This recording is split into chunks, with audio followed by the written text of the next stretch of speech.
Thank you very much for the invitation again. As stated, I'm Joe Irvin, the city manager for South Lake Tahoe.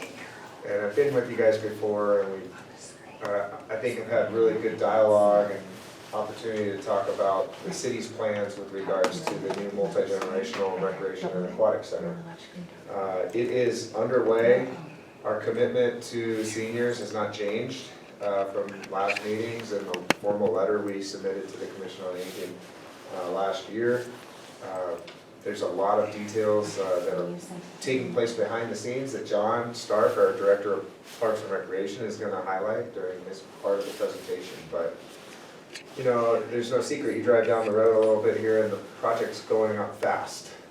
Really neat style of construction with the precast panel walls that were shipped up from El Dorado Hills on flatbeds and came up to 50 and they just kind of put them up like Lego sets, and overnight all of a sudden we had the walls in place, and we are preparing for a topping off ceremony with the last beam that'll be going on the roof next week for the roof structure, and then the goal is to get it all boxed in and winterized before the end of October.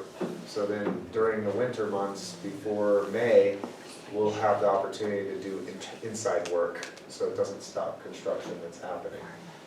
And the ultimate goal is to get the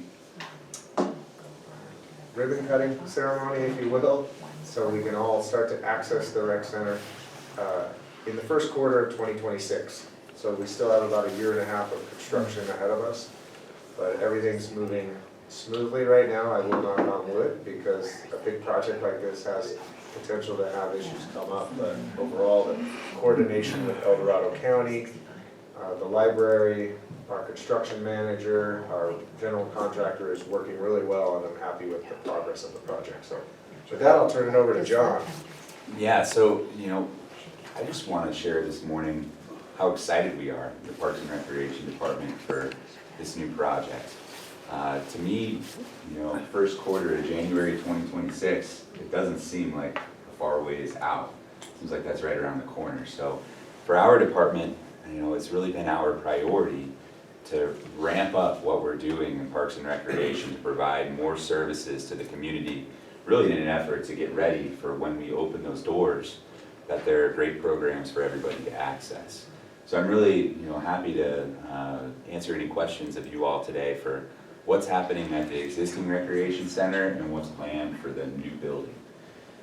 You know, as Joe mentioned, construction's underway to revisit some of the highlights of the new recreation center. There's going to be a natatorium with 2 pools, including a low entry pool with a lazy river. There's going to be a gymnasium with 12 basketball backboards and a mechanized divider so that we'll be able to separate that space into multiple areas for different guests to use.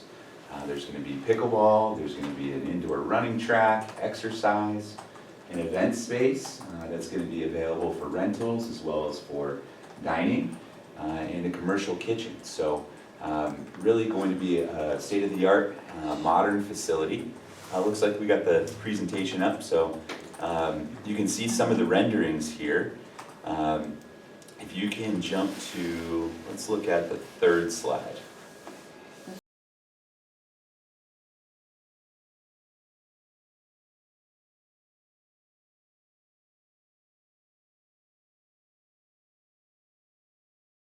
Yeah, I think that's about where we're at.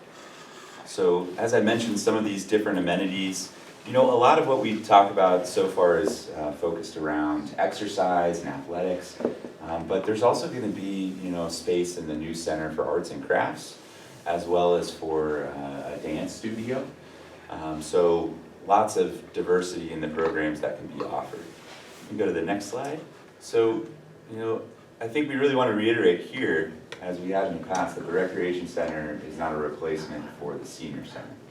The Senior Center is still open to, you know, kind of go over the responsibilities of the Senior Center. The city, we maintain the Senior Center. The county is responsible for programming in the Senior Center. We're looking forward to continuing to work with the county and work to be collaborative in the types of programming that's offered.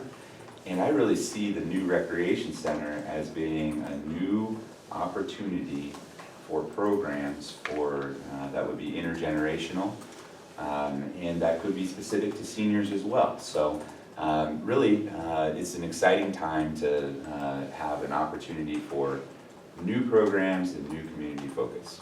Can we go to the next slide? Just a minute. Oops, is that too far? That's fine. So, you know, the city's commitment has been towards supporting the well-being and needs of seniors. In the new recreation center, I mentioned there's a commercial kitchen space. That's going to serve to host the county's nutrition program. The city's committed to providing a space in the new recreation center for senior nutrition to continue 5 days a week. As well as the city, as I've mentioned, has committed to the goal of providing intergenerational programming.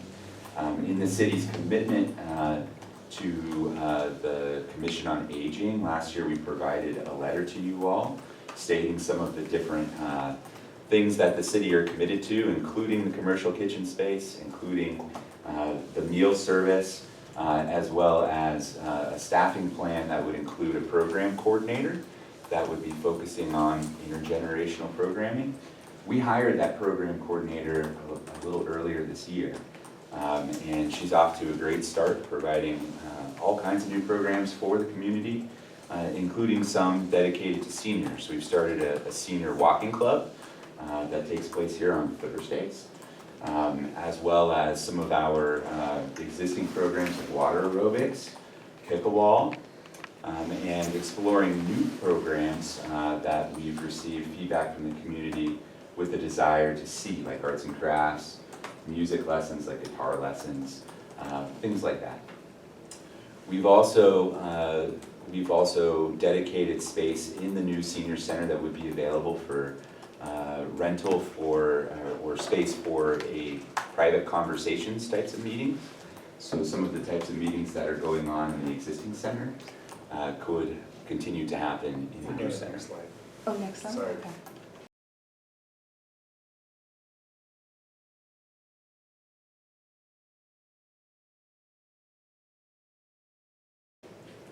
Sorry, too many That's things okay. here. Thank you. There we go. There we go.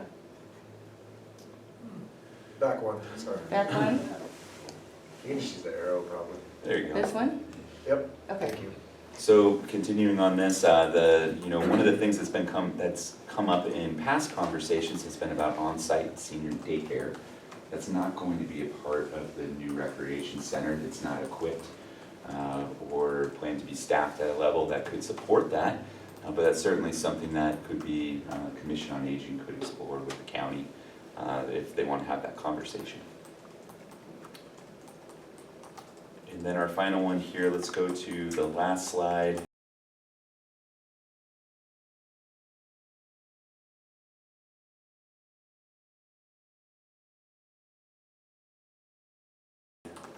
I touched on the walking club.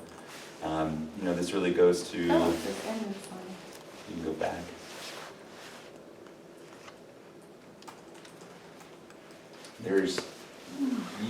With our new program coordinator, we have a whole host of programs that are being offered now, and we're really excited to kick off this one.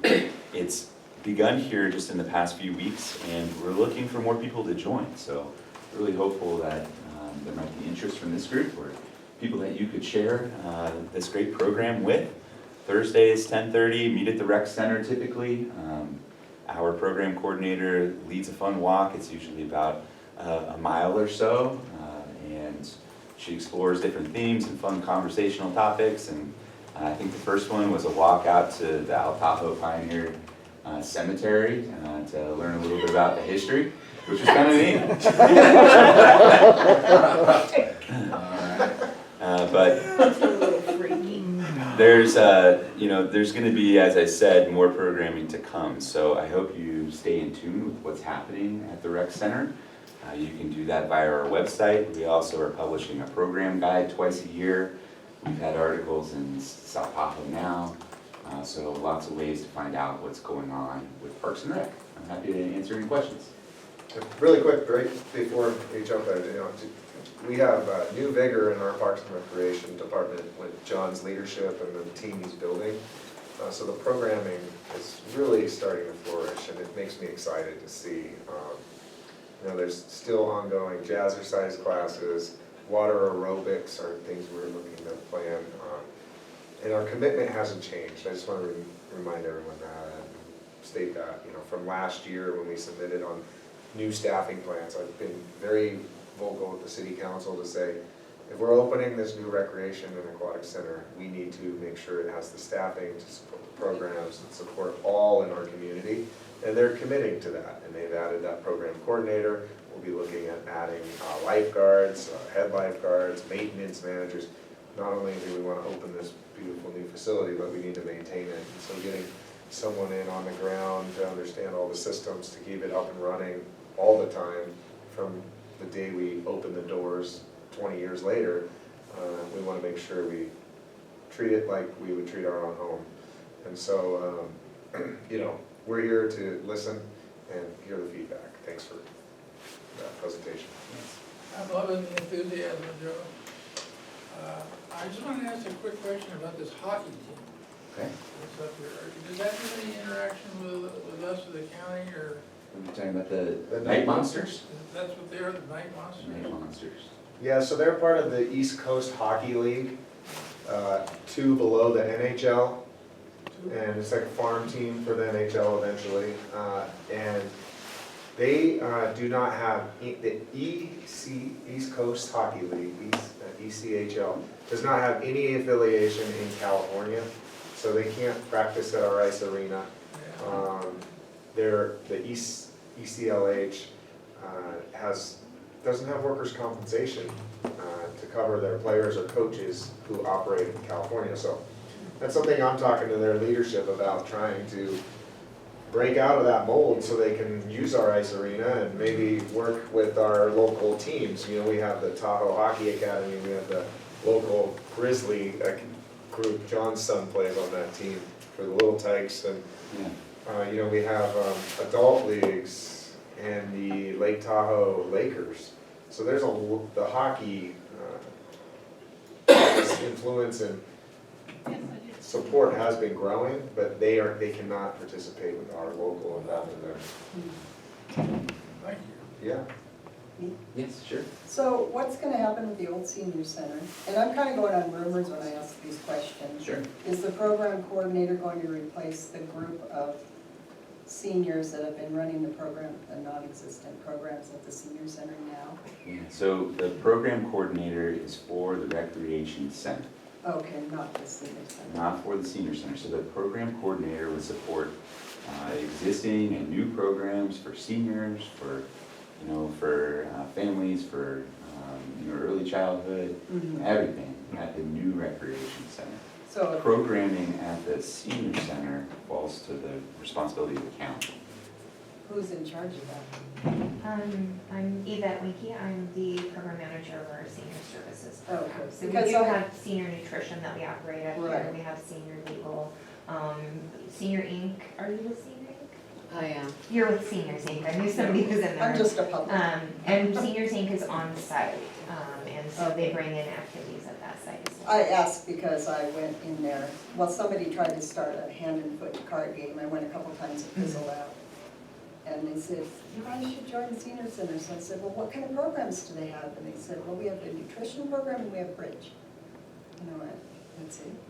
Because I had just come up from Minden, where it's incredibly vibrant. They have so many programs. Driving back up to the hill, I was so depressed. I said, I'm moving out of Lake Tahoe. There is nothing for people my age here. We go to Arizona in the winter. There's every activity you can possibly imagine. And I don't understand why our senior center doesn't have more programs. Well, and I will tell you, the city, Trudy might be able to speak to that as well, but the city does have services that are open for seniors. We are, and we've been having a lot of conversations on getting the right level of staffing. I know when COVID hit, we lost a lot of the programs that we had up at the senior center up here. But we're having a lot of conversations trying to build our internal staff back up so we can have a more robust activity schedule up here in collaboration with our partners, which would include the city of South Lake Tahoe and Seniors Because Inc. there's a lot of people interested, and you walk in that senior center, and the first sign you see is, do not enter this kitchen, you know, employees only, very negative. Every room is basically empty, there's nobody there to greet you, there's no program, you know, brochure on the wall. It's pretty sad. That's good feedback, And I that's don't something we can take understand. into And then consideration. somebody said, and this is rumors, that somebody on the city council said, well, we don't need a senior center because we don't have any seniors in Lake Tahoe. That's another reason I want to move away to a different town that has something for people my age. And I can assure you the city council never said that. I hope not, but the rumors fly. Yeah, no, I mean, the agreement is, I'm gonna say a little complex, Yeah. but it works well because our people are communicating with. Yeah. So, as it was stated, the county programs the place, we wanna work with them to make it the best it can be. We are just responsible for maintaining the outside of that. Going forward, that's something that will have to be discussed with the county and the city. The goal, though, all along has been that the new recreation center serves also as a senior center, very similar to how Douglas County's is operating, Yeah, minus the senior daycare component. They built in a senior Right. daycare component, that was not a part of our scope. well, hopefully I won't ever need that, so. But I agree with you, when you go down there, it's vibrant, it's buzzing, Oh, it it's is wonderful. healthy. So, And I would say we want the new recreation center to feel exciting and welcoming of everybody. So, you know, we're welcoming seniors and we want you to be a part of the new recreation center. And I would invite you to see what we're doing at the existing recreation center, including some of these new programs like the senior walking club. And, you know, if you have other interests, we're looking at, like I said, musical classes and Yeah, different that sounds things. really So interesting. if you have an I didn't interest in know that, about this. absolutely come and see what we're doing now in an effort to get And to ready be for quite next honest, I have year. not been in the rec center in a long Yeah. time because it kind of went And down. things are changing So now. I We're- would like we're- to go in there and see what. they're definitely changing now, and they, Yeah. for the first time, somebody, can you open that door? Oh. Sorry. That's right. Jeff Meyer, we're talking about the senior center. Here's the chair for you. For the, He's my cohort that was gonna come and ask questions oh, also. great. Sorry, I'm late. For the first time since 2012, I think, or 2014, we just published the recreation guide that John mentioned. And so that's at the counter at Parks and Rec, it's on the website, It's on the website. and it shows all the programming, and it has gone from 0 to 60 in Yeah, just 2 because it years. was at zero for Correct, a long time. so, So what's gonna happen with the old senior center building? well, once the city moves into the new rec center, the goal is going to be to have those senior programs at the old senior center shift over to the new one, or to the new rec center. And then it'll just be a vacant building. That's open, and that is part of the Oh. invitation. It's really gonna be a decision that the county will have to have down the road, is do they keep it operational or not? Our intent is that it shouldn't be. We wanna have multi-generational activity at this new state-of-the-art rec center, but, you know, I think the county, I don't wanna speak for the county, but I think, there's probably some flexibility to work with the community, the population that's using it, and make sure there's smooth transition and comfort for those that are using these facilities.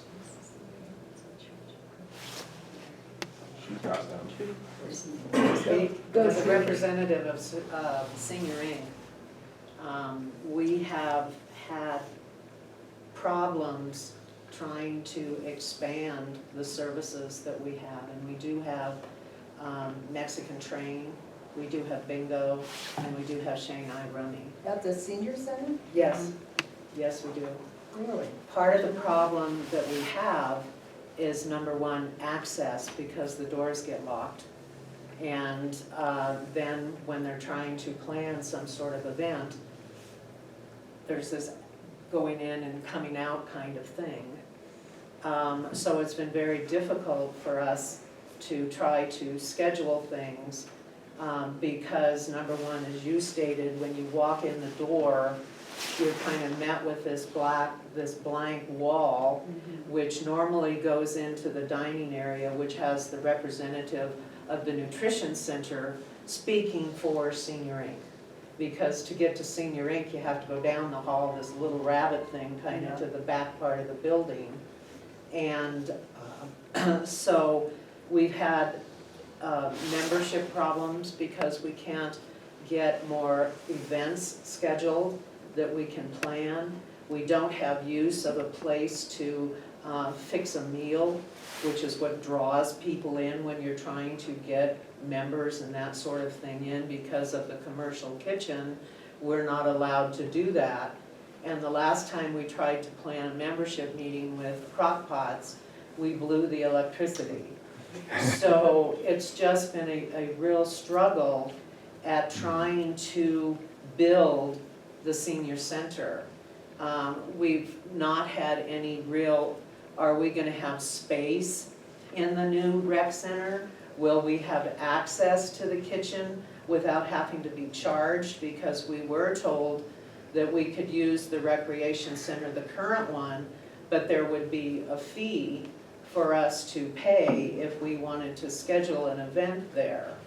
And when the memberships are only $20 a year, and the membership used to be over 200 and it's now 80, there's not a lot of money to try to build and do. We've always wished that the city could subsidize, as Douglas County does, and help us to build the senior center through Senior Inc. We just need assistance and we hit blank walls. So that's where we are with Senior Inc. We love it. The seniors like the events that are planning. We need some assistance if we're gonna, we would like to stay where we are and build it so that we have Douglas County kind of availability. At one point in time, the senior center had a bus that we were allowed to use and take trips and go to things. Well, that was taken away from us. So I mean, we literally are sitting there dying because of lack of participation. And it isn't that I haven't met with John and Timberland, and they listen, but I never seem to move forward. We asked months ago to have some sort of arrangement so that we knew where we stood, what we could do, what we couldn't do, and that just kind of stalemated. So I'll add to that, it didn't stalemate. We are in the process. We have met with the city, with Supervisor Lane. We are moving forward, but we don't have enough information to share publicly yet. But there will be some items going to our Board of Supervisors, and we are working with the city. Yeah, and thank you, because Yeah. we just haven't been kept informed. But So thank you. I can't share more information than No. that, but yes, we Yeah, are the mere actively fact that working you just on said it. we're working on Yeah, it, yeah. that's great, because now we know it isn't stalemated, but in our No, thing, it's not. It's if just, somebody doesn't say we're still working, then what are we supposed to think? right. Yeah, so I mean, I'm Dre, I'm a Barton baby, I was born and raised here in Lake Tahoe. And so I've seen Tahoe go through a lot of different shifts and changes. And something that I do personally is I'm in the entertainment industry, but I'm also in events, concerts, festivals. So I create events and concerts and parties and gatherings and programs on a daily basis, literally all over the world. But I focus on, when I have my downtime, to be able to do something here in Tahoe, because these are my roots, this is where I'm from. So if I'm gonna give back to any community, I focus on this one first. And so for over a decade now, I've been doing like charities and giveaways and stuff, and I used to do a lot of stuff at the rec center. And then over the last 3 years, we started up this new movement with the Patreon, and we've been hosting events like men's mental health groups, women's groups. We started up Vows for Seniors recently. And the thing that I'm running into right now, and that I'm also hearing while I'm here, is just there's a bit of this disconnect in terms of just being able to get from point A to point B to create an event. And that's where it's a little bit frustrating. So like, I guess the first question that I would have, right, is when I was doing my clothes giveaways and all that at the rec center, I would just talk directly to Lauren Tomaselli. She was into what we were doing. She would help to facilitate that. We would just make it happen. It was plain as day as that. So now, if we're trying to host more events at the rec center or something now, am I talking to Emily? Am I talking to you? Who's my point of contact to host an event at the rec center right now? You could reach out to me or Emily. And we've been very responsive with other folks who have reached out to do those types of partner events. Like Okay. later in October here, we're hosting the Blue Bash for a second annual thing, With Bethany? which is, exciting, fun Halloween type of event for families. Yeah. So, we're very receptive. And, right now, for our team, the message that I try to share is that this is the period of growth and ramping up. And so whether it's programs that we're building internally with our staff, whether we're, contracting with instructors, or whether it's through rentals, we're very eager to have our spaces filled and to have, great events and partnerships for the community. So does that translate over to the senior center building as well? So for the senior center, you would need to work with the county. The county is responsible for programming. Right now, as Joe said, the arrangement is a little confusing. The city, as of now, is responsible for scheduling the calendar, so we would have a part in assisting that in terms of the reservation. But the city's responsibility for the center is primarily maintenance related. So I'd like to give everybody a little background on the reason why you even asked that. I'm waiting on an answer from you two. I have it all worked out. Okay. And we And just that's in had a terms. luncheon too, so yeah, we need to connect back with. I Yeah, think all this- I need is the date and they'll book it. Really? Yeah, I've given you guys the We got information. the email yesterday. Well, then that's even better. If you want to do anything at the rec center, reach out and we're happy to discuss. No, that's great, because. The only thing that might have, and John and Emily will totally help with the rec center. Timbaland's at the senior center. Yes, which is good that that's now been established. Totally. Yeah. Because of the increased programming that's happening at the rec center, it just means you probably have to plan a little earlier for scheduling because there's more programming happening. There's indoor soccer, there's cheer camp, there's It's a full now calendar. mini Yeah. movers, little babies are now coming in there, they're moms and rolling on mats and learning how to, just be babies and play. And so that's gonna add some conflict, if you will. Maybe in the past when programming was lighter at the rec center, it was pretty easy, hey, yeah, it's open, go for it. But it probably just requires a little pre-planning on whoever wants to use it, but I'm sure John and his team will work with those folks and make it happen. Yeah, because I think that's, and like to kind of just wrap out where I was at things, it sounds like we're in motion then, and that's good to hear. Because it was a scenario where we spent the last 6 months trying to figure out how to plan one event. And that was kind of crazy to me because normally it's, you just kind of talk it out a little bit and there's an event. But the idea is that we're gonna go with, so what we created with VOWS is, so VOWS is Voice of Our Wise Seniors, and what that is that's basically, we're looking to hold a space for the seniors of our community to be able to come together to voice the things that they feel like they want in terms of access to resources and different programs and activities that they feel like they can get involved in, which is what it sounds like everybody in this room wants in general anyway. So that's what we would like to start hosting, that's what we'd like to start doing, happening now at the senior center.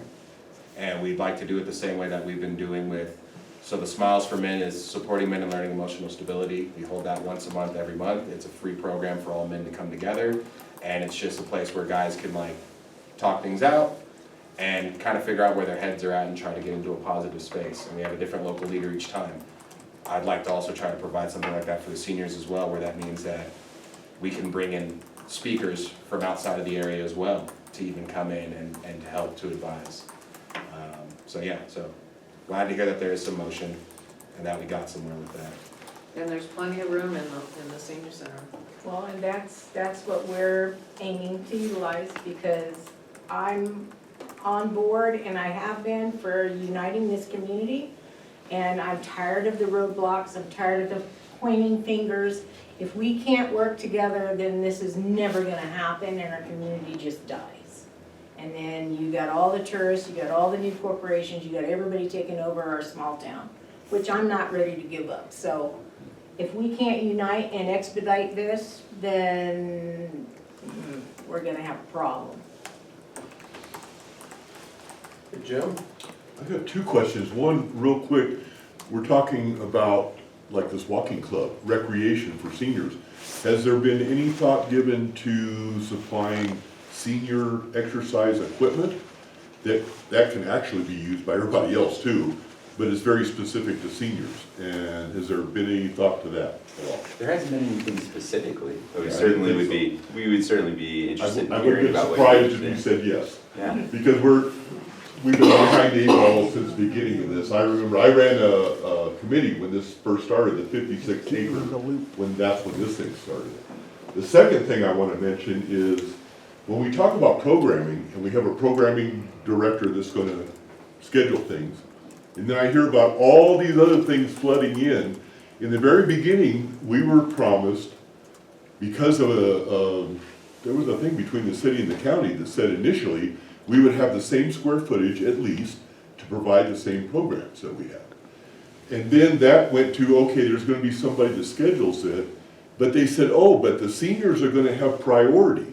You will be able to have the stuff, and I'm starting to doubt that. I mean, when the rubber hits the road, I don't think that's gonna happen based on our history from the beginning of this thing. I'm just really concerned that we're gonna get shoved back. You haven't even thought about exercise equipment, and it's not that expensive to put a couple things in to really pop the seniors. They would see that you really care about them. You haven't even thought of it, see what I mean? And you're the recreation director, so you should be aware of this stuff more than anybody. Yeah, happy to respond, so. Yes, that was all I had. So, regarding the space question, the city's committed to providing a space for the senior nutrition program off of the kitchen space to provide for that meal service. It could be that it could sometimes be up in the event space. It could be, nice views of the lake, that sort of thing. Could be the space that's right off the commercial kitchen by the gym. That's what the city's committed to with regards to the meal service. We've committed to the room for confidential conversations and those types of programs, tax services, what have you.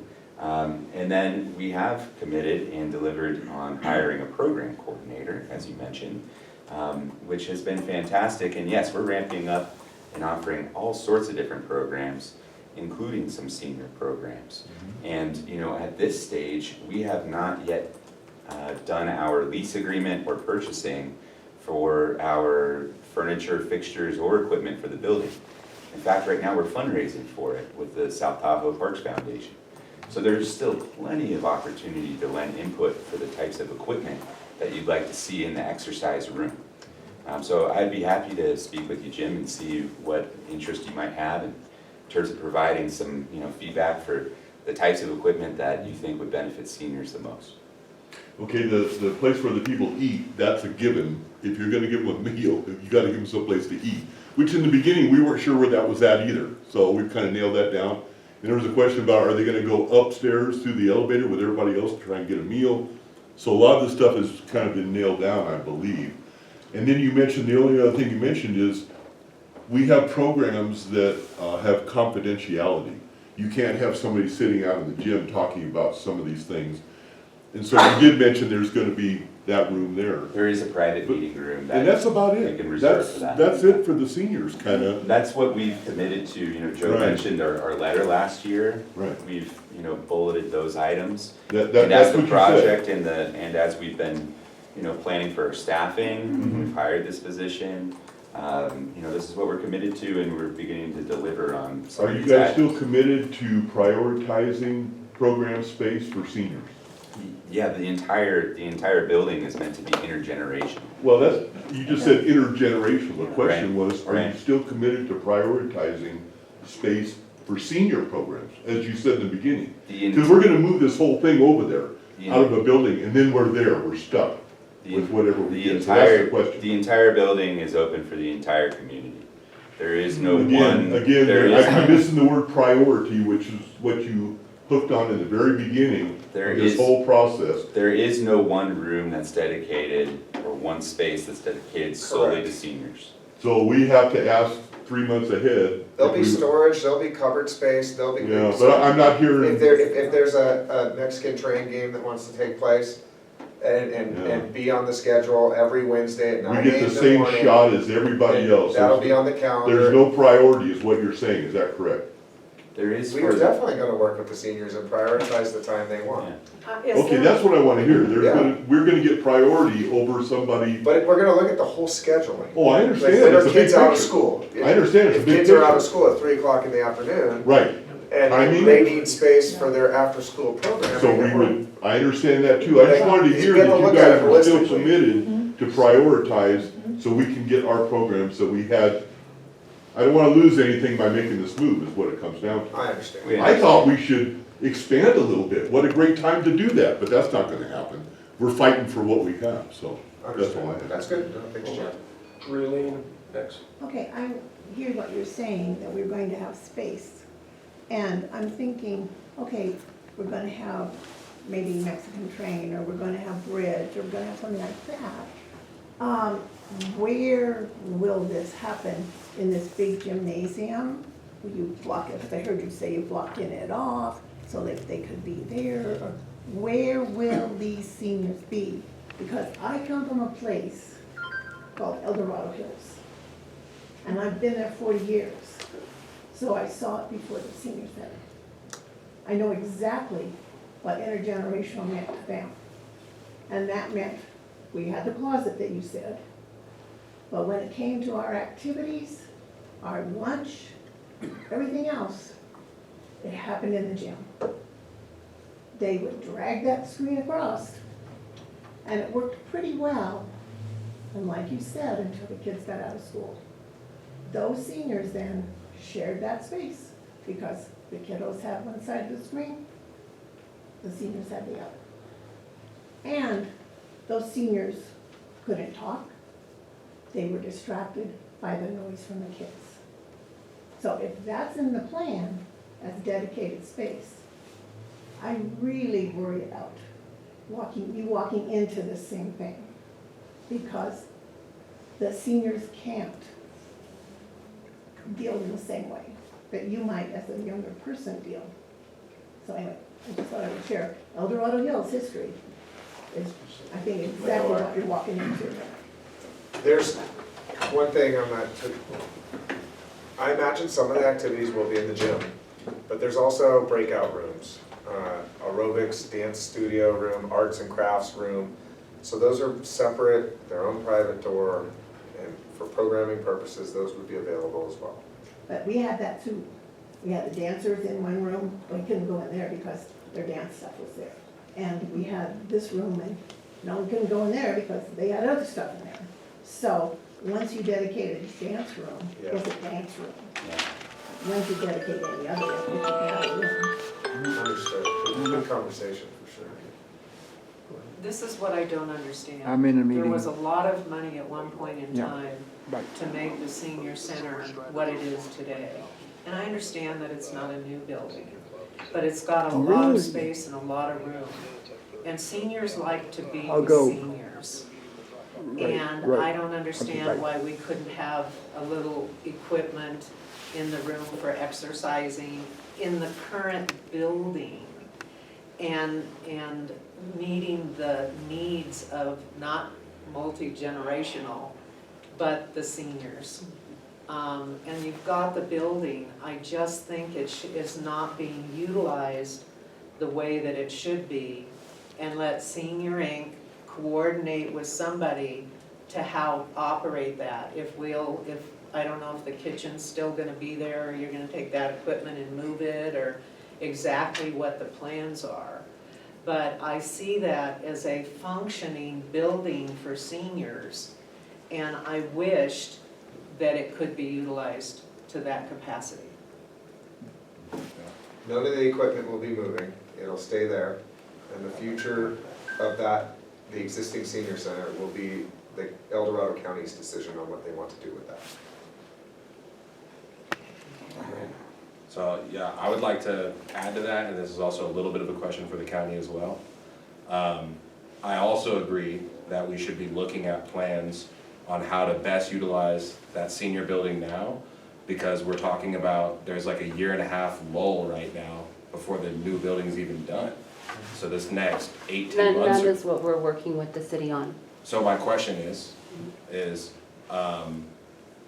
what if we wanted to have some members of our community who were willing to come in and do some like volunteer work in terms of like painting or art or like something to spruce up, because that's like a comment like she had where she said, you know, and she also had that when you walk in, you're seeing this like dead blank wall. And like, so what if we wanted to like come in and like do a little bit of renovating and like add some color and like, how do we go about doing that? So this is where it kind of goes, it gets complicated. It's the building, maintaining the building is the city's responsibility. The county is responsible for our senior services that we provide, the senior legal, senior nutrition, things like that. We're not responsible for maintenance and upkeep of the building, but we're working to better clarify our roles. The other piece that it kind of fell off when the new agreement, when the county and the city entered into a new agreement for the development of the multi-generational center, is the senior center, it's not clear in the new agreement who is responsible for what. And that's what we're working to clarify so that we can be able to clearly say, okay, if you want to spruce up the building, then that would be county. If you want to paint, that would be city. We're working through clarifying those roles because it's really not clear right now. So how can we expedite that so that something can actually be done? Because we're getting interest from a lot of the seniors now, because I've out beating the streets myself and handing out questionnaires, and people are interested in getting their programs back. So I think, and I talked to you about this before, we have to follow the county processes and the city processes to be able to enter into the agreement. So I can say we've drafted some agreements, but we still have to go through the legal processes to make sure that they're valid. I've also got interest from volunteers who said that they wanted to help out with some of those meal preps and some of the serving. Is that something that's allowed? Volunteers, yes, they can work with Yvette. Andrea, I think, is the supervisor. I don't know how often Andrea is coming up.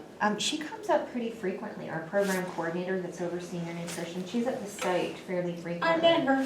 And She handles volunteer coordination. dynamic, but So essentially, if I haven't- just wanted to give that person's contact to these people who tell me they want to volunteer, Yeah. they could just. And I'll tell you up front, you know, we are a government entity, so volunteers for our programs really come through the similar processes that our staff do. So when they come in, they have to fill out an application, they have to get fingerprinted, they have some initial training that they have to do on anti-harassment. If they're driving and delivering meals, which is something our volunteers do, then they need training on, you know, driver safety. So there are steps, and the process of bringing a volunteer on board is a little lengthy, but we're actively recruiting and marketing. We have regular orientations up here to bring new volunteers in. So if you have resources, we are actively seeking additional volunteers. Yeah, because that's my final piece that I would say is like, for me, I'm very active and involved, and I understand a lot of the event world and I communicate, and I still find it confusing as hell to like understand even where to go. So that's where a lot of people ages 25 to 40 are feeling right now, is they're feeling so frustrated with the fact that they don't even know where to start, that they're just not doing anything, and they're just giving up. And that's the part that I'm trying to figure out, is how to disseminate the information in such an easy to understand 9th grade reading level that I could just hand over like a 1-sheet JPEG that I can email out to people so that they can get involved with you guys, because they want to, And they just don't know how. We have brochures, I mean, and would be more than happy. We also have positions up here, which I usually talk about when I give my part of the presentation, but we have positions up here that we're continually recruiting for our senior nutrition staff. So we're looking for an extra help cook position. We're gonna be recruiting for a food services aide. We're gonna be recruiting for an extra help meal site coordinator. We do have an offer that was accepted for a permanent meal site coordinator, but we have paid staff, and we're having minimal hits on our recruitments up here. So we had one applicant for the permanent meal site coordinator, we have one applicant for the cook position. We're trying to figure out how to get better responses from people who are looking for some paid county You positions. just got him right there. That's why I launched into this field a little bit earlier than I normally do, because we're trying to hit those markets up here. So then I'll get your contacts before. yeah, absolutely. And then I'll put you in contact with Andrea, who handles the volunteer aspect. Okay. Yeah. So John, I have a, not to cut you off, but Yeah. I have a clarification question that when you mentioned the program usage for the seniors, and then right after that, you said rental. Are we charging the seniors to use that center as they need or not? To use the senior center or to use the rec center? To use the rec center? It would depend on the program type. So there could be a rental, there could be a fee that could be waived based on what the status of the group is. Okay, so how do we determine that preempted usage? I think that it's a case-by-case basis about what comes through. There's a nonprofit rate, there's a for-profit rate, and then there are different services that may come through the county, for example, that there would be no fee associated. Okay, so we got more gray area. It's just fine. Well, it's like, I would look at it like this, if Senior Inc., forgive me for not knowing this, and I'm just asking, It's all right, is it a formal nonprofit? yes. Okay, so if Senior Inc.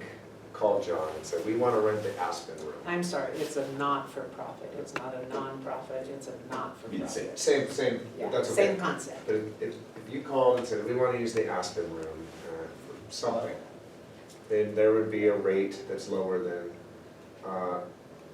the for-profit organizations in town. If you know, that's part of the structure. The other part of the now structure here is what you see on the screen here. If it's city programming, then there's just a registration fee that needs to be paid to participate in that. For instance, like this senior walking club, it's $5 to participate.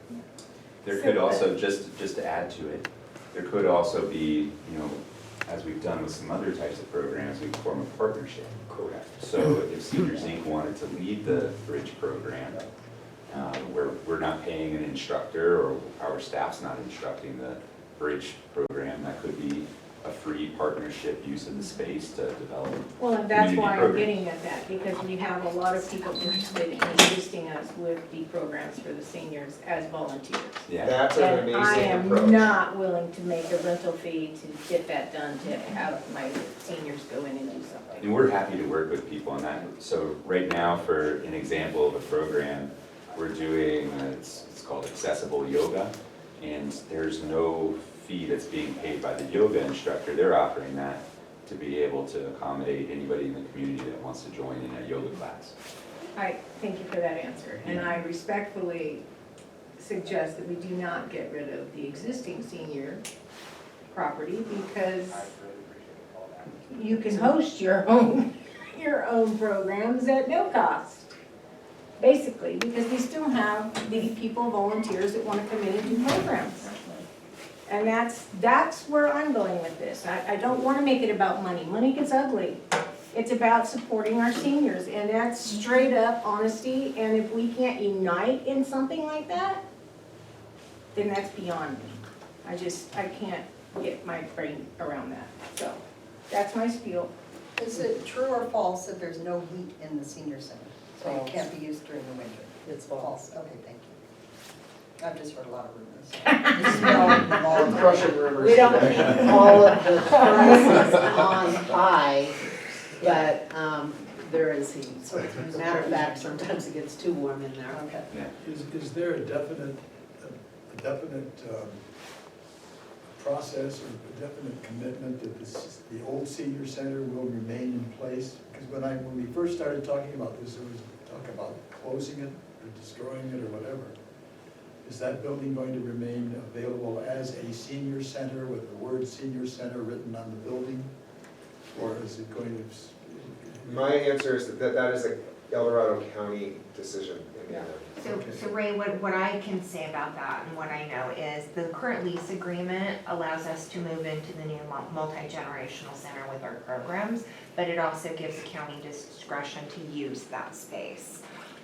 So right now, we're exploring where our needs are, but I think that decision really is above my pay grade. So that is something that is open to the county and we'll be discussing throughout this process. So the use of that building does fall to us and they won't have any oversight over the programming at that point. I just want to reiterate my position on this. I firmly believe that a building that has the word senior center on it is necessary. Because seniors will not be comfortable in a building that doesn't have something specifically that says this is a place for seniors. So, A safe place They're for on seniors. multi-generational doesn't do it. That doesn't do it. Seniors are gonna want a place that they can say, this is our senior center. And that's psychological, and it may be not logical, but it's the way it is. So, I'm concerned about that. So I kind of understand that there's maybe a possibility that the county would be able to work with Senior Inc. in the operations of that building. That's where you'd have to go. Yeah, well, that's what I'm It's the county- saying. it's the It county's would be the building. county that would make that arrangement with Senior Inc. Yeah. And I think as Timlin's navigating the facility use agreement for the site, I think that can open up dialogue on the continued use of the space.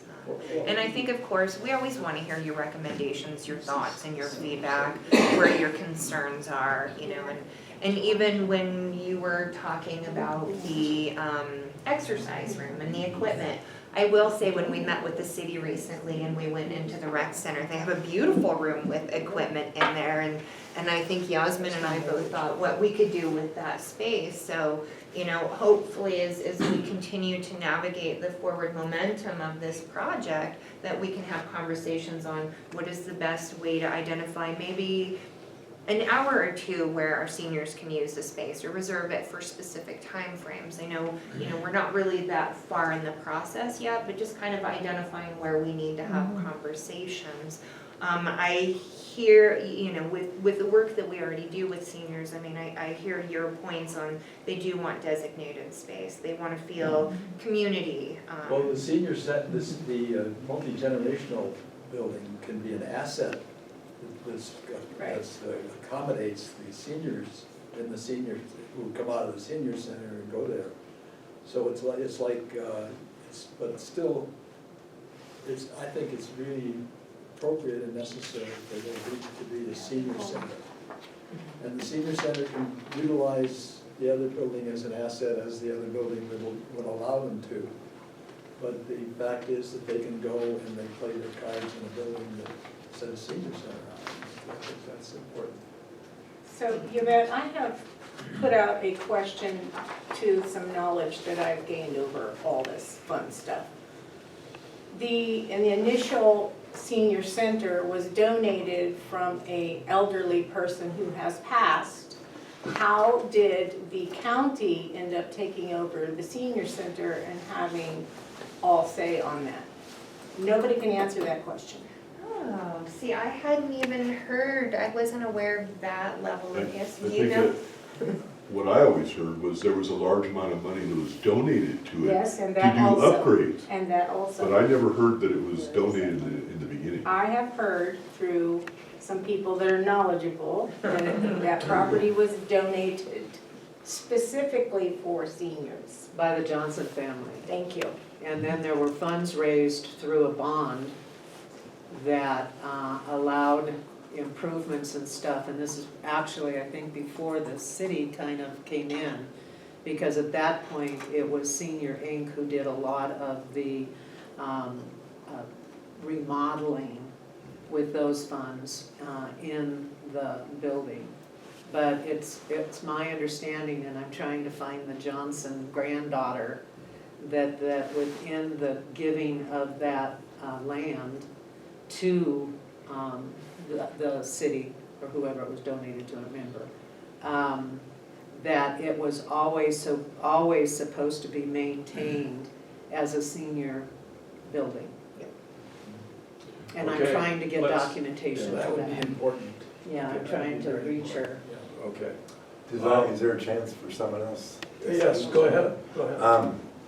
I'm new to this, so I want to make sure, I'm just going to give you my opinion, and how it fits in, I don't exactly know how this committee works. But it seems to me that if you want to have an active community of seniors, you provide them with a whole bunch of a smorgasbord of things to do, and you make it open. It doesn't have to be only seniors, it could be your intergenerational thing. But I'm familiar with a group called Sun City. And when someone goes and lives in Sun City, there's a hobby building.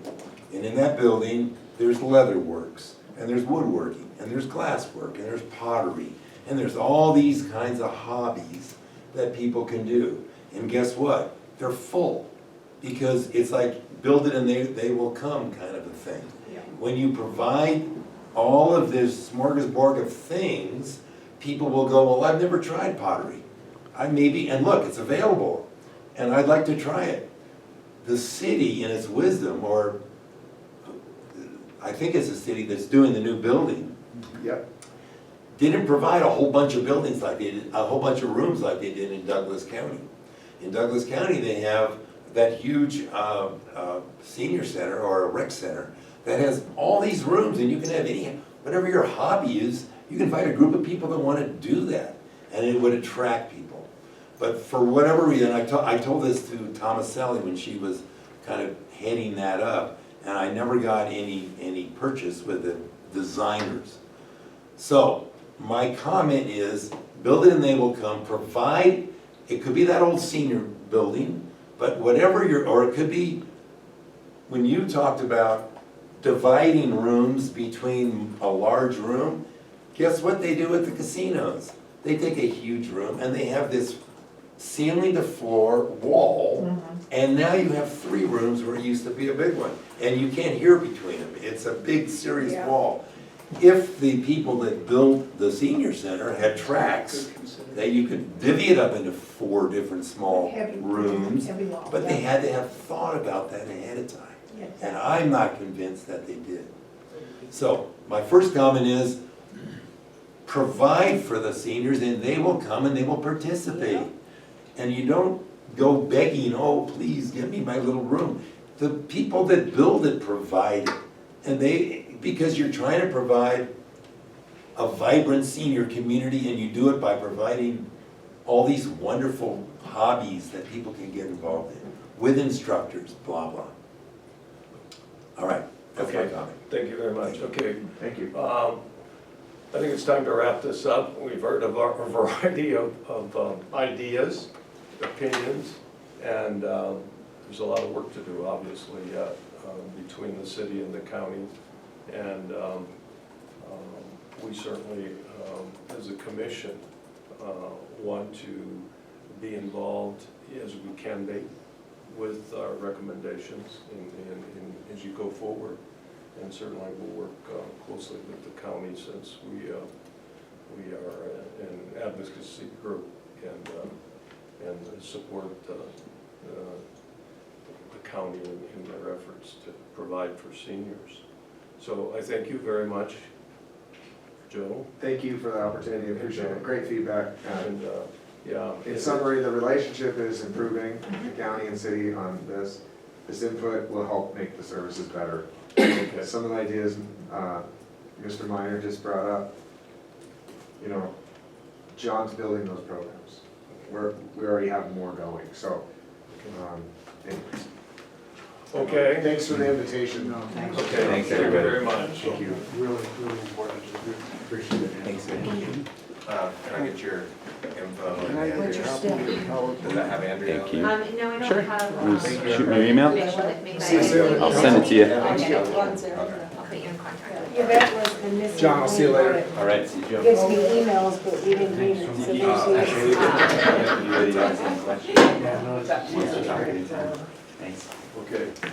Thanks for coming. Yeah, man. Nice to meet you. Hi, Doc. Thank you. Bye. Thanks, Jay. Yep. All right, sweetheart. Yeah. So what is Senior Inc. So I anyway? never heard of Senior Inc. What is that? Senior Inc. is an organization that was formed Yeah, yeah. 20 years ago. Really? Yeah.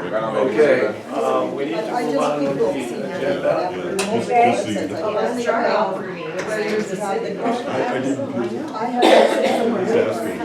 Are you with Channel 2? No, Oh, okay. I'm TahoeTaxpayer.com. Oh, okay. You looked like somebody I thought was in, so I was telling you. I'm trying to So you're promote not, you're a the not-for-profit involvement with the organization. seniors. What? with the Oh, city. definitely, City, definitely. so- Yes. Well, anybody can be here, I was just gonna tell you, we are recorded, the whole thing's recorded. Oh, you are? Oh, I didn't know that. So, and probably a better view, I don't know, we get the whole thing, it's online. It is. We are required to be I recorded. spent months trying to learn all this stuff. Oh, yeah, no, if you look us up, Okay. just like the Board of Supervisors, Uh-huh, there, you can look at the video, Uh-huh. you'll be able to do the same thing with this meeting right here. great, okay. So, Okay. it'll save you a little So bit we can put them together too. Okay, Jim, Yes. thanks. We're gonna move on with the agenda. The next is the chairperson's report, and I'm just going to defer that, any comments at the end, so we can move on through the rest of this agenda. We got the AAA Director's Report. Questions there, answer, are you gonna speak? I think I covered some of what I had to say. I can make it fast. Okay, go ahead. So we did just make a offer to a meal site coordinator up here, critical, we're hoping to have that in place before the snow comes in, which we saw snow on the drive up here, so he is a local from the Tahoe area. And we now go through the point where we're starting background, so that's kind of one of the critical points we're looking at on being able to make a more robust program up here, because we've been operating bare bones, and we've got staff that are coming from Placerville every day to make sure that we can provide continuity of services up here. Hopefully Dre can help with some of the positions we're trying to recruit for, because we're not having a lot of hits, and it's critical we get the right staff on board up here. And let's see, and so that was primarily what I wanted to share with all of you. And to make it quick, and Tita's not here, which I was really hoping for her audience on this. The House and the Senate have just both approved a bill, SB 1249, which is the Mellow Grandland Older Californians Act. I'm told it's now sitting on the governor's desk, and this is a bill that will impact our programs once it's signed into law.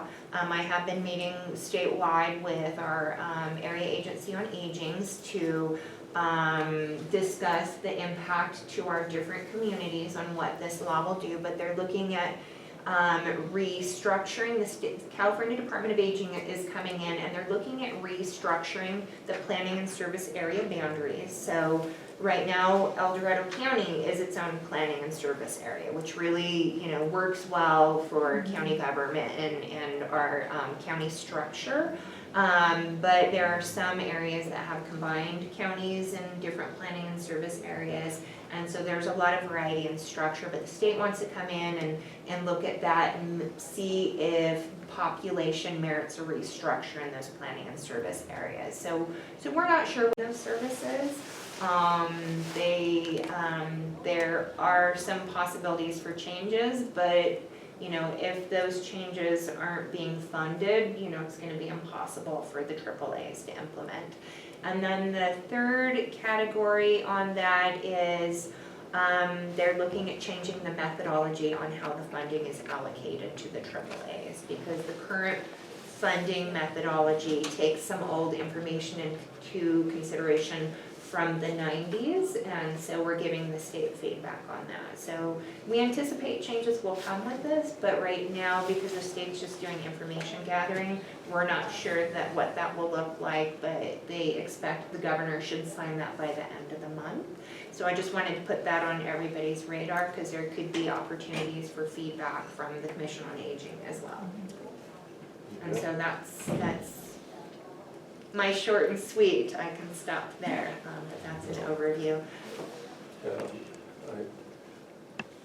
I would be a little uneasy about this shifting in the PSA boundaries and any funding associated with how they're going to distribute the funding. That, you know, and I don't think there's any need for us to get a long dialogue about it right now, but, you know. And I will agree with you. I think one of the parts of that conversation is also, not all AAAs are county run. So the county technically will be given the first right of refusal. If they wanted to come in and operate some of those AAAs that are not county administered, it gives them more say on what that process looks like. We are operated with the county, so I don't see impact there. So I am crossing my fingers that there shouldn't be a negative outcome for us on that one, but it's a conversation across the AAAs that make everybody a little uncomfortable. Okay, thank you. Mm-hmm. HHSA management report? Timlin had to jump into a meeting, but I think the one thing I am aware that Timlin was going to speak to is Timlin's the Health and Human Services Agency Assistant Director. I'm the Program Manager of our Senior Services Programs, which puts me in the role of Director of our AAA. But there's one position, there's a Deputy Director position that falls between Timlin and I. And so they have made an offer to a Deputy Director. It's an external candidate, and so that person is still in background. So we might have some additional support coming forward. So that's a HHSA management presentation. Would that position be located in Placerville, or where is that position? That position would be in Placerville. Placerville. Yeah. But they would, have oversight over both areas. Okay. And I do want to share too, Jordan is not here. She is out today, so she won't have anything to present. But Rebecca did give me a presentation for what she's working on. I'll try and get through this fast. She said regarding Leahy, she said the 2024 contract is about 60% spent. And we have some remaining dollars for community members who need wood, pellet, oil, or propane assistance. They can call the office to schedule an appointment if anybody is in need. So if you're in the community and hear anything, referrals can be made to Rebecca's team. The YANA, the You Are Not Alone program, she said it's doing very well with 41 participants. They have a good partnership with the Star Volunteers through the El Dorado County Sheriff's Office. She does want to see an additional volunteer in the program to help make Sunday morning calls. So if anybody has knowledge or interest, please reach out to Rebecca. This is a weekly need, and it's 1 to 2 hours a week, where they're making calls to people who are homebound and want a connection and a check-in. Senior activities continues to do well. Rebecca is over all of our senior activities. And she said Zumba is new, so we're now offering Zumba, and it's been well received. They have a Colette trip preview scheduled for September 26th, if anyone is interested. It is in Placerville in 1:30 at the dining room. Bingo has now become a monthly activity, which is every first Friday of the month at 1 p.m. in the game room in Placerville. Community Action Council update. She said the next meeting will be on the week of the 25th. The county recently put out a press release for new members. They've been seeking new members for a while, and they hope to receive some applicants. The state's Community Services Department, CSD, has provided the template for the 2026 and 2027 Community Action Plan. So she will be working with CAC members and HHSA staff to get that started and underway. And that's the end of Rebecca's update. Any questions for Yvette, Commissioner? Nothing, okay. Executive Committee, I'll just defer any comments as we move ahead. Policy and Legislation Committee, Raylene? I'll just make it quick about the CSL. We are gearing up now. Our session is beginning. We are into October, having our meetings to come up with our proposals. Currently, we have 21 proposals, and from that, we'll be culling it down to 10. But it is coming.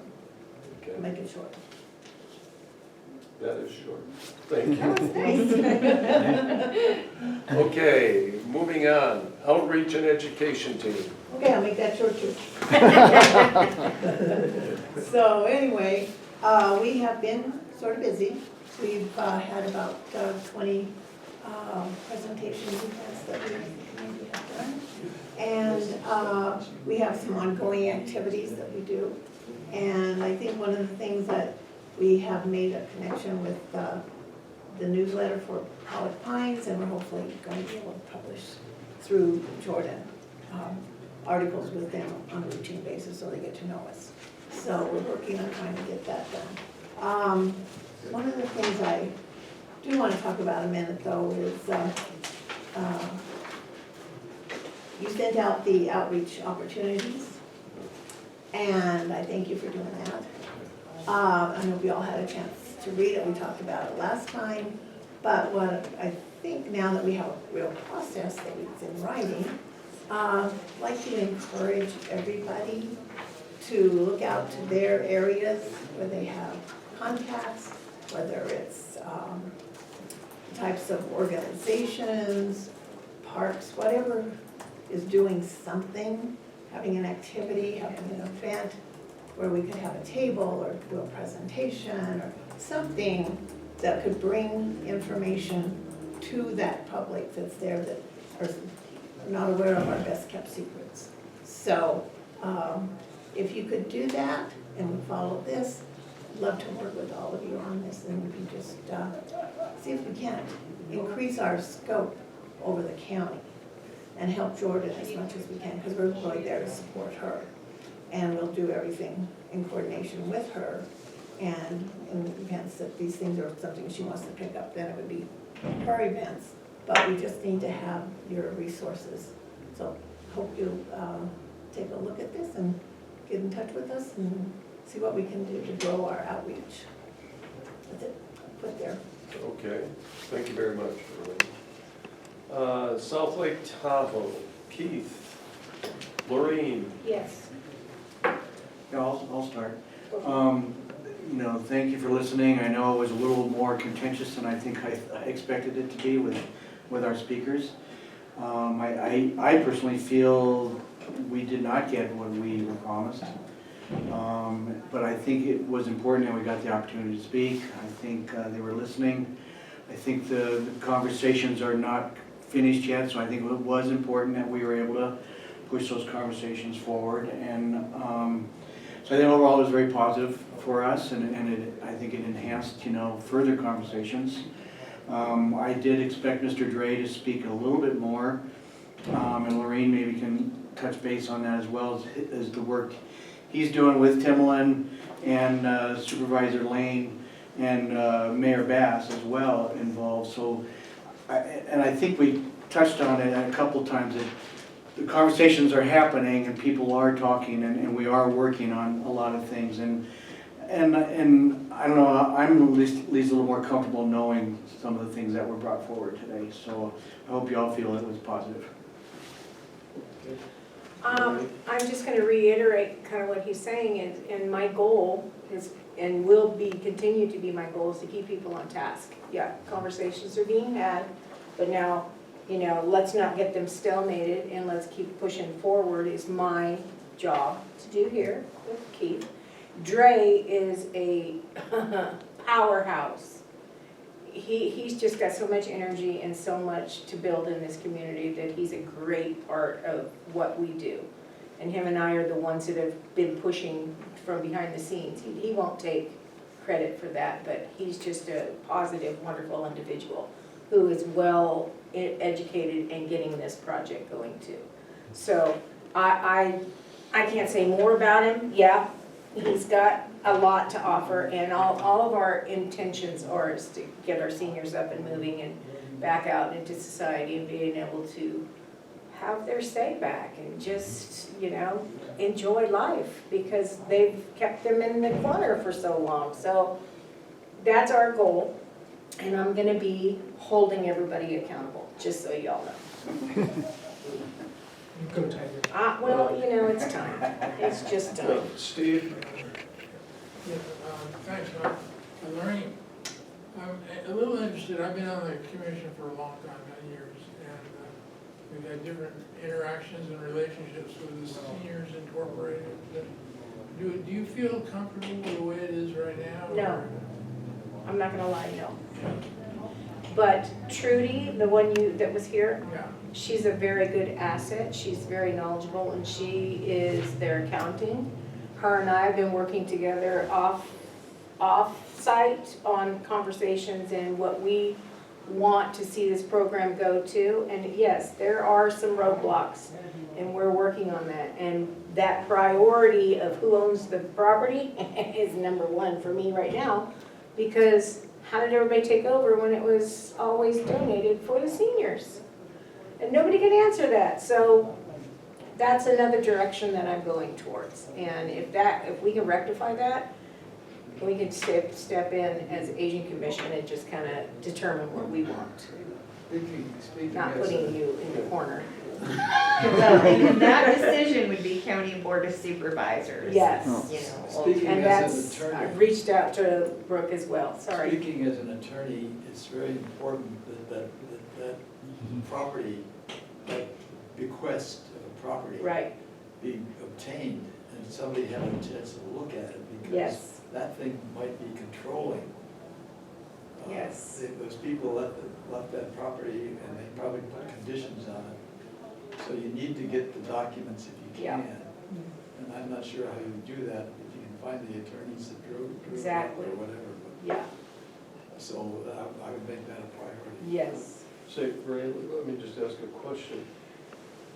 It seems to me that all property transfers are recorded at the county level. Right.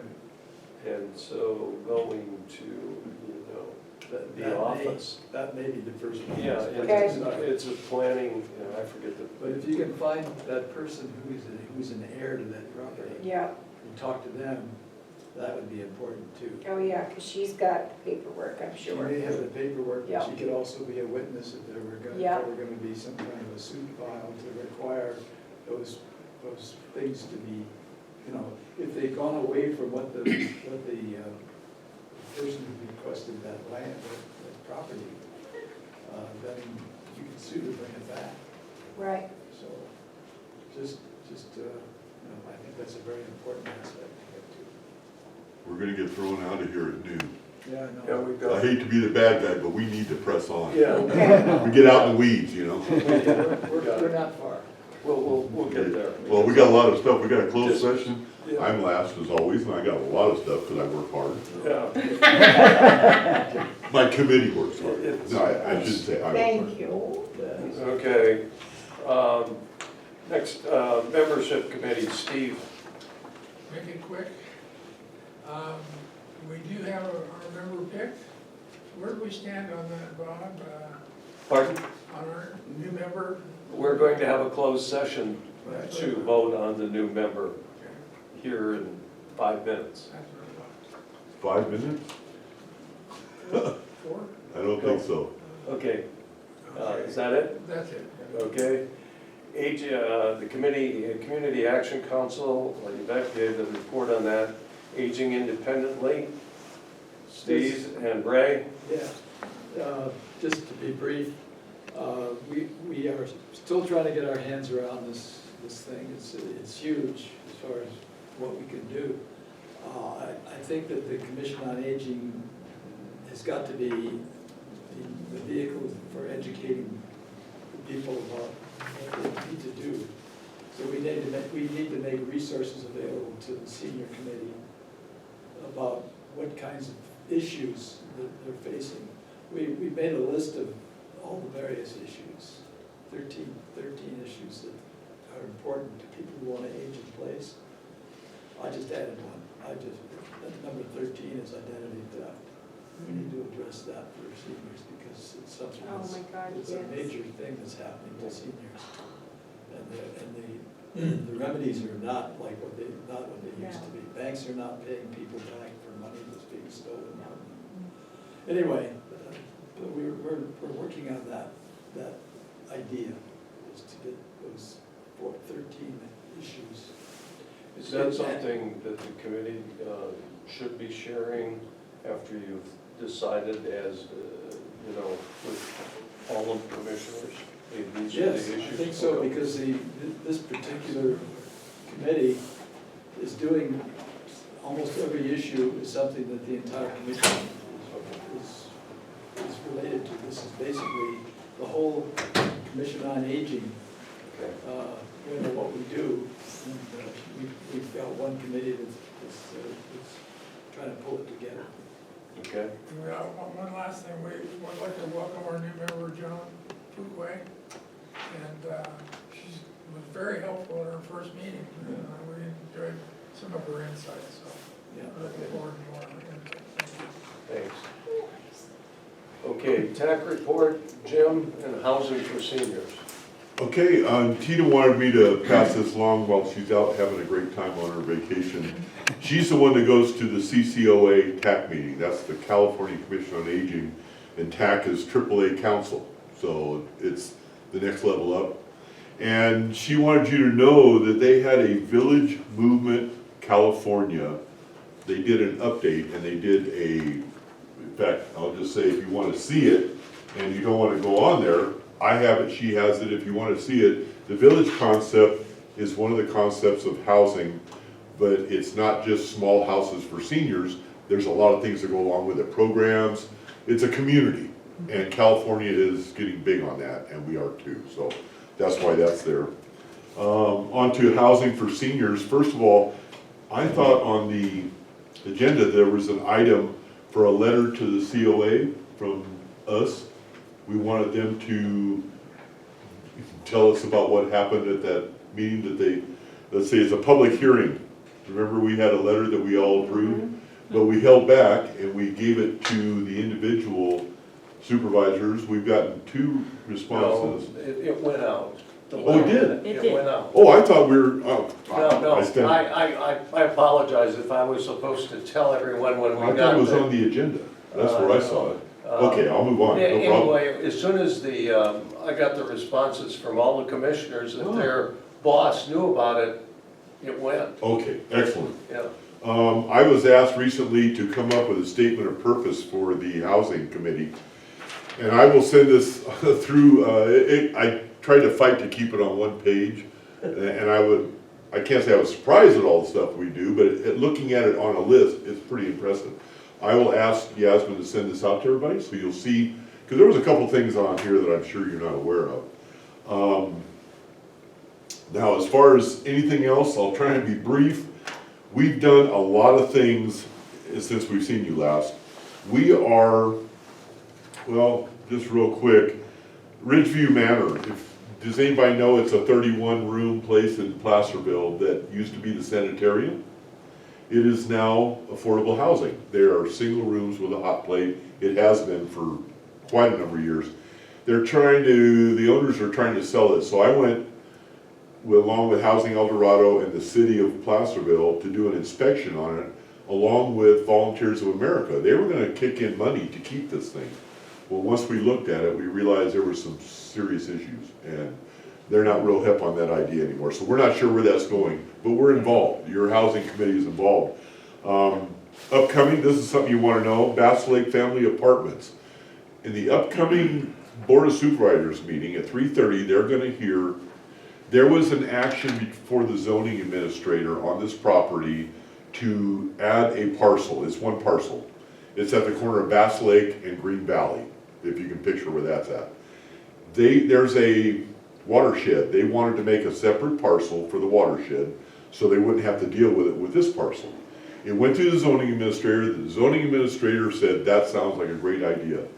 That decision is now being appealed to the board because you can go to the website. The YIMBYs have started another thing. It's like, no, we can't do this, the deer aren't gonna have any place to live, and the kids going to school, there's a lot of issues. But if you'd like to weigh in, if you'd like to be there, I will be there. I have a letter that I'm gonna send them and I'm also gonna read at the board. But if you are in support of affordable housing, workforce housing, you can be there. You can do it on Zoom, and that is at 3:30. If you look up the agenda, it's 3:30 this coming Tuesday, okay? That's a big one, because they're gonna fill the room with people who walk up and say, we wanna keep El Dorado County rural. This is the corner of Bass Lake and Green Valley Road.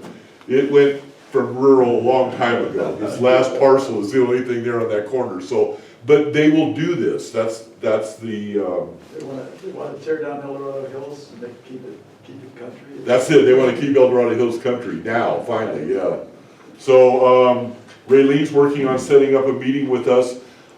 There's a project called Generations of Green Valley. It's senior housing. It's, it's restricted residential lots. It's gonna be like, is it Heritage that's in El Dorado Hills? You buy a house and it's a smaller house, so you kind of scale down. So we're touching base with them. I actually met with Bill Parker of Serrano, along with HED Housing El Dorado. We sat and had a conversation for about an hour regarding Marble Valley. Marble Valley, if you don't know, is south of 50. It's gonna come off Bass Lake Road. You're gonna go south and go left, and that valley is gonna be Marble Valley. Yeah. Huge, big, lot of houses.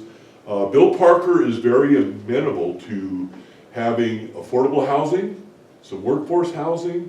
We were even talking about the multi-generational that we looked at from up in Oregon. He's very keen on that idea, and now we've moved forward to the point where they're looking at a lot because they're not quite sure what they wanted to do with it, and it's close to a school, and it's close to the edge of the development. So in less than 2 weeks, we've gone from, well, what do you think, to, well, you know what, this might work here. And so he's very amenable to that. And let's see, that's like Mark. That's it, that's all I have for you. Thanks, Jim. Any questions from Jim or? Jim, how Oh, yeah, are we doing in the South Lake Tahoe area? You guys are doing real good with affordable housing. You're a lot like the city of Placerville. You guys have it on the ball. The county, on the other hand, is, Okay. we're talking decades of nothing. So yeah, I would commend South Lake Tahoe. You've got a couple projects as of late. So does the city of Placerville. They have like 3, so. Well, the reason I'm asking is because we have a senior that confided in me about her experience with this affordable housing project that we have. And it's not what it's meant to be Oh, behind the scenes. The corporations, yeah, I wish she was able to come here today, but she's out of town, so. well, if you can get that information, email it to me. I would I'd love to hear it. love to get her to talk to you. She's Yeah. very informable. Yeah. We'd like to know about things like that, 'cause we think everything's great up here, Oh, so. yeah, well, and so If it's did not, we'd like to know. Okay, perfect. Yeah. Anybody else? Okay. Those are things that I do share on my campaign, that we've been doing well in Placerville as well, and the county's not pulling their share. And unfortunately, the city of South Lake Tahoe gets lumped in with Myers, which is the county. So we get dragged down by the impression, the county, and then on the other side of Douglas County, the same thing, they're not pulling their weight either. So it's kind of weighs us down on our efforts. I do think that we need to slow down on new projects, just because we need to see how the current projects work out. Do they achieve what we want and we hope them to achieve, and so on and so on, and then have a clearer picture moving forward. Okay, thanks, Steve, Lorraine. Okay, we're gonna go into closed session now, which, we need to stop all the recordings. Okay, the meeting's back in order. Right, yeah. But maybe we can And Keith, The meeting's back in order. Back to business. I need to get this recording again. I'll report that Gail Lohman has been selected to be a commissioner on the Commission on Aging by the commission membership. So our congratulations to Gail. She's not here today, but I'll give her a call, even though she's on vacation. Okay, the next item on the agenda is the annual. Recording in progress. Commission on Aging monitoring of senior programs. This was briefly discussed at our last meeting. It takes a significant effort by the commissioners and the staff. It's an extra workload on the staff when we go in and monitor the programs. And the number of programs is a lot of programs to take a look at. One of the suggestions that came up, well, there's one question, do we want to continue doing it? Number two is, if we are, should we be doing all the programs or just do a portion of the programs rather than doing everything every year or every other year, whatever. So it's really open for discussion. Jim? I remember when we first started doing this, it hadn't been done in quite a while. And my understanding was that we had to do it, maybe not every year, because the state only came and looked once every 5 years or something. It wasn't 4 years?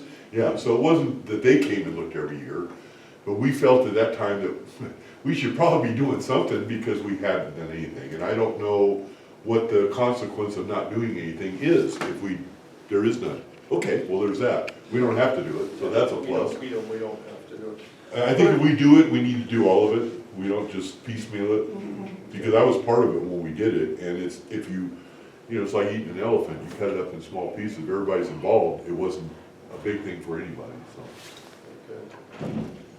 Okay. Other comments of individuals who have been involved in the monitoring of programs? Any comments or discussion? Steve? Yeah, I think it's a great program myself. I don't know if you want to make a commitment toward it, but I think it's a great program. I learned a lot. I was out with the driver delivering, I sat in and watched the TV show. And it was really, I think, you should do it at least one time and participate. And our last one we kind of lost in space. So I think we should have one on the record in there that's up to speed, and I think it's a good program, so. Okay. I would agree. I think that it helps us learn about the programs. I think And, you know, it's very educational for us to connect with them, know who their staff is, and have a better understanding of what maybe some of their issues might be that we can help, you know, advocate for change or whatever, help. I think they're really very. Do we still have a liaison officer for each of the places? See, when we did this. That would have to revisit. We'd have to Okay, revisit. the reason why I asked. Staff change turnover. Yes, the reason why I ask is when we did this, and we did it all, and it was great, we were liaisons, each place. I was living in Pollock at the time, so I was the liaison officer for the community center. So I was there at least once a month anyway. So what it meant of me is to go one day and ride along with the lunches, and then go one day and spend the time with the people that worked there. And they knew me. I mean, it was very easy to look at these questions and ask them. And so that's why I say it wasn't a big thing, but if we don't have that anymore, you're kind of starting from scratch, I think. It's gonna be a lot harder. Well, I think there's been staff turnover, and so we're going to see different faces as we visit. You know, Yasmin, we're gonna see different faces. Well, I'm just which is talking about good. us. About us. Us, yeah, well, No, that's, there's no one, you know, if I were to want to learn more about legal, I'd go to Ray, who is, you know, who has done that. oh, right. Done that every time, you know, over. Yeah. And one of the things, you know, that's special expertise, you know, in the legal area. But the other thought I've had is that we really need to, you know, individuals who've done this for several years, we should rotate. And so they're being exposed to a different area or a different, you know, program or that sort of thing. Let me ask a question. Yasmin said every 4 years the state comes and does their thing. You know, if it's called an audit, a review, whatever it's called, when is the next time the state will be coming to you? We were just monitored last year, so it'll be another 3. It would be another 3 years, okay. So they monitored last year, we hadn't done this, we hadn't done our No, and monitoring. they didn't have that to review, but I know I had heard that in prior monitorings, they loved the work that your commission had done on the monitoring. I can So- see where they would say that, yeah, you know, but they didn't have a problem that we didn't. No, I think at that point in time, we were just getting to the point where they had ended the emergency declaration from COVID. So there were a lot of things that didn't were expect. stopped during that time. So They they didn't didn't get a expect it. full review at that point. Okay. What's the sense of the group? Are there any more comments? I think as being new to the commission, I feel like I would like to, I feel like I need to be more hands-on in a way with the different programs that we have and have a presence. I think we all should have a presence with all of our programs. I think it's, yeah. And they need to know that we're. My personal experience in having done a ride-along with, the meal distribution, it's pretty eye-opening, particularly in the rural areas when I was in Pioneer, the Pioneer Community Center, and going with the individual who delivered the meals, I could see that if there were like a fire emergency, there is no way these people could get out of there unless they got an early start. We're talking about dirt roads, so it was quite eye-opening for me to have done that right along out of there. And the relationship between the staff and the seniors being served, it was there. I mean, the individual could tell me about this individual, his background is this and that, just, that sort of. Friendships. Yeah, it was really eye-opening, so, okay. I think we should do it, and I think we should do all of it. And what you have to do that is you have to assign people. Yeah, yeah, Everybody gets a job, no matter how small. yeah. And so for those individuals not here today, we're giving them work. Yeah. That's what you get for missing a meeting. Okay, I think that, I would propose, someone make a motion that we do the annual monitoring of senior programs. So moved. Okay, Joan, seconds by Raylene. It's been moved and seconded that the commission do the annual monitoring of senior programs. Is there any more discussion? Okay, not hearing any discussion. All in favor, say aye. Aye. Opposed? Okay, here goes. And so it's been moved and passed. Okay? The next item on the agenda is the ad hoc nominating committee to develop this 2025 State of Commissioners interested in becoming chair or vice chair. In the past, Ray has been a one-person committee, which I think is allowable, a one-person committee, and to take on that task. Is there, and it involves, well, I'd leave it up to Ray how he had done it, or the committee, how they would do it. It's a telephone canvas. It's a telephone canvas. He has in the past called each commissioner. I'd just like to make the commission aware of the fact that I will be making a telephone call, if I'm gonna be the one. Yes. I'll be making a telephone call, and I'd like to have you be available. I frequently didn't get calls back, so it's important that I hear from everybody. Okay. Does anyone have any comments or input on the ad hoc nominating committee, whether, how we proceed, want to be involved? Okay, nothing heard again, which is okay. I would like to get a motion then to appoint Ray Wyatt as the ad hoc nominating committee for 2025 officers. So moved. been moved by Joan. Looking for a second? Second.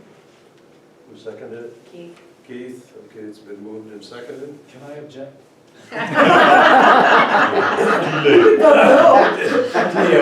The vote will override. You can try not voting. It's been moved and seconded that Ray Wyatt be the ad hoc nominating committee for 2025 officers. Any discussion? Hearing no discussion, call for a vote. All in favor, say aye. Aye. Aye. Opposed? No.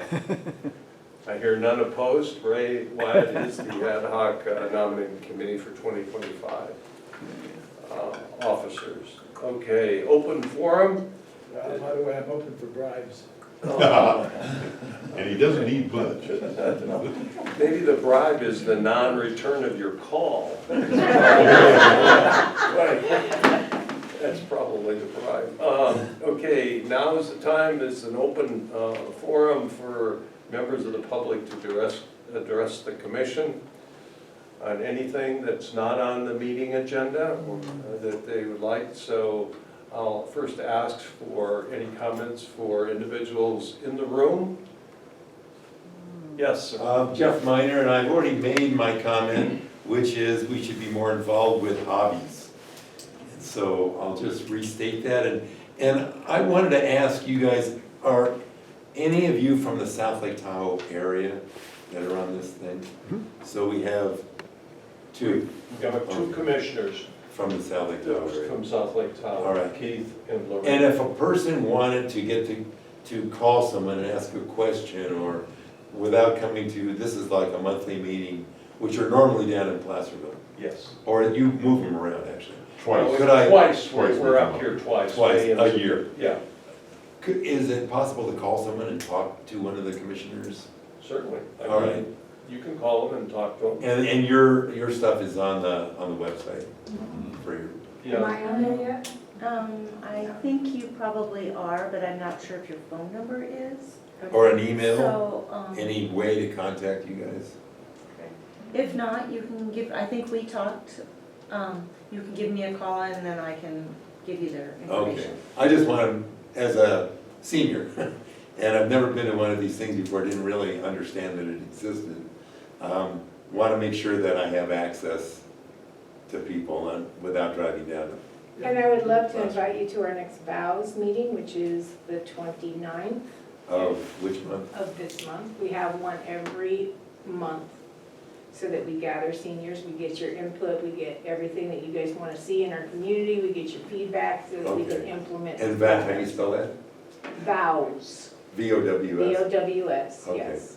And there's flyers and stuff all over, but it's gonna be held at the TWC this month because we didn't coordinate in time What's for the date? 29th. What does that stand for? Wise, No, was it Voices of Voices of Seniors? Wise Seniors, yes. Voices, it's a V, not a B. V, yeah, vows, That's a Sunday, right? yes, 29th? What Okay. time? yes. It's from 1 to 3, Okay. and that's gonna be at the TWC facility this month. And TWC, what does that mean? It's the pot shop, there's an office over there that we, Oh, that's really? Tahoe Oh, Wellness yeah. Center, excuse me. Gotcha. So you're welcome. All right. Jeff, what was, did you say Avi? Hobby. A hobby? Oh, me? Oh, a hobby. I'm interested in having Can I get called? access to hobbies Okay, gotcha. for seniors, for anybody, but specifically for seniors, Okay. because I used to Perfect. teach a class on retirement at the college, and one of the things you learn is no one's planned for retirement, and they don't have interests, and they watch television. They're in What's the denial. point? Jeff, how can we get a hold of you? Jeff Miner, I own a company called Radon at Tahoe, which is on the web, but my number is 530-416-2180. This would be 2180. something pretty good for our committee. I don't know if I want to join committees. but I No, will no, give I'm you not my- asking you But I'll give to. you my opinion. Yeah, that's what we're looking for. All right, thank you. You got it. Okay. All right. Any other comments from individuals in the room, public, the public in the room? Just real quick, real quick, I'll be real quick. I wanna talk about a homeowner insurance just for a second. Oh, yeah. I don't know if anybody's got the latest news or where that stands, but I happened to see a report on KCRA where the reporter inquired and it said, Nicholas Lara, I believe his name is, the insurance commissioner said that we have a goal to get done by the end of the year. And one of the things that they're having a problem with is that some of the people feel that it should be morphed into like a utility, like electricity is or water. And because everybody needs to participate evidently in order to make it so there's enough money there to underwrite the whole state and the homes. So they're shooting for toward the end of the year. I don't know how good a quality of what's happening or the probabilities or anything, but I was encouraged to see at least somebody was talking. That's all I have. Did they say what specific company was gonna be involved in that? No. I can tell you once a month. Yes, sir. Okay, I should probably just introduce myself. I'm John Messina. I'm running a website called TahoeTaxpayer.com, and I've been trying to promote more involvement with the seniors and the veterans in our city. So I actually have a tab on the website for seniors, so I'm trying to post stuff there. So anybody wants to feed me some information, it's that my email address is TahoeTaxpayer@gmail.com. I appreciate any input I can get. Thank you. Okay, thank you. What was your Thank name? you. Pardon? What was your name? Tahoe Taxpayer. No, your name. Oh, I'm John Messina. John. Yeah. Let's see. We'll be feeding you, John. Oh, yes. Okay, any comments from any individual that's on the Zoom?